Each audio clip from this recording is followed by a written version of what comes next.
Colossians 2:14, it states, blotting out the handwriting of ordinances that was against us, which is contrary to us, and nailed it to the cross. What are the ordinances? If we go back to verse 9, because in him dwells all the completeness of the mightiness bodily, and you have been made complete in him who is the head of all principalities and authorities. Now we're establishing that he has authority to do this next thing. Okay, we're making sure that context-wise, you know that he has the full authority to do what is about to come after that. That in him you were also circumcised with a circumcision not made with hands, in the putting off the body of the sins of the flesh by the circumcision of Messiah. Okay, so now he's saying is, look, there's one thing to take away a piece of flesh, but you're actually having your heart circumcised, which always, by the way, was both were required. And by the way, this verse is not telling you that the fleshly one is no longer required. That's not what's going on here either. But what we're saying is that having done these things, having been buried with him in immersion, in which you were raised with him through the belief in the working of Elohim, who raised him from the dead. So now we're understanding that there was this resurrection and there was this change from death to life. He says, and you, being dead, because of, in your trespasses, you did things that brought the death penalty. You being dead in your trespasses, and the uncircumcision of your flesh, he has made alive together with him, having forgiven you all trespasses. So now let's keep understanding that that's what it's all about. Now what follows is he explains what that looks like because of the trespasses. He says, how did he do this? He blotted out the certificate of debt that you owed because of trespasses. Okay? The certificate of debt that was required by the law. Now, he didn't get rid of the law. He got rid of the certificate of debt that you required because you broke the law, which stood against us. The law didn't stand against you. The certificate of debt stood against you.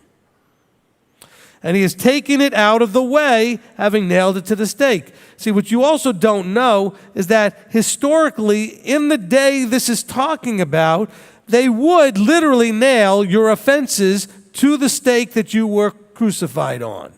So if someone walked by, they know why you were there. Okay? Look it up. It's not it's historically accurate. So they understood what this meant. You don't, because you never picture that. You see the movies where they put Messiah up on a cross. They put maybe the thing that says, here's King of the Jews, whatever, above his head. But they never see this whole nailing of this is why he's here. Okay? But that's what they did. And so he's saying, look, Messiah took the guilty verdict that you had because you were guilty. You were trespassing. And he took that and said, I will take that and pay for it. Imagine we'll go back to the car analogy. Imagine you have a problem with speeding and you get a lot of speeding tickets. Okay? Those tickets are against you. They're held against your record. They're held against your license. And what if somebody came in and said, I will take those away. I'll wipe it off your license. I will pay your tickets for you. They will no longer be held against you. By the way, does that now mean you can never get another ticket? No. If you speed, you still get in trouble. The law is still there. You do this a little bit with that, how many of you, I don't have to raise your hand, but I know I've done this in the past because as a younger man with driving a fast car, got tickets, and there was a way to go take a class, and if I took the class, it would wipe points off my license. So it would take something that was against me and wipe it out. And I did something to accomplish that. And what this is saying is that you had something against you, not the law, the breaking of the law. The ticket, let's just make it simple. You broke a Torah command, it created a ticket. And those tickets are accumulating. And because they're against you, they need to be taken out of the way or you can't have a forever kingdom experience. Because those tickets would not allow for you to pass into that kingdom. And so he makes it possible through his death, burial, and resurrection to have that taken away. Now, it doesn't take away the possibility that you would continue to sin, which is why Paul tells you things like, if you indeed continue.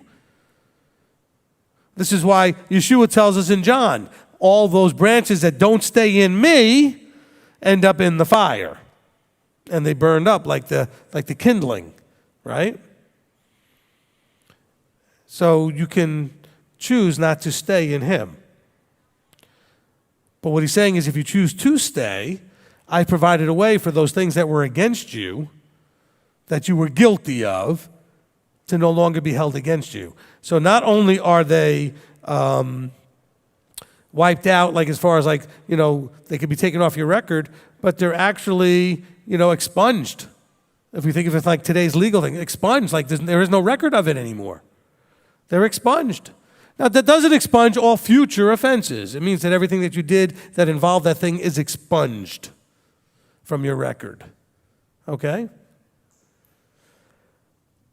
So now when we look at it, we say, look, and you who are dead in your trespasses, it's about trespasses. The one who has authority, he's head over all the principality and authority, from verse 10, etc., who had all the mightiness of Elohim in bodily form in him, that one was able to blot out the rap sheet. Okay? The certificate of death, the tickets that were against us by the dogmas, by the law.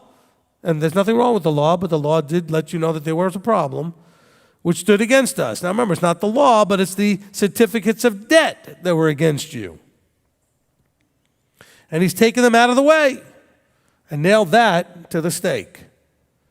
Does that make sense now? Okay?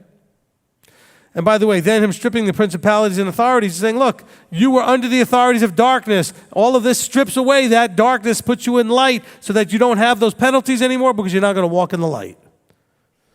Okay? If you walk in light, nothing can be against you. Now, of course, if you choose to walk back in the darkness, you can accumulate a bunch of new tickets.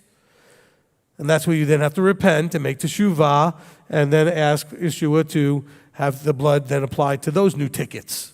Does that make sense now? Hopefully that answered the question. Okay, next question.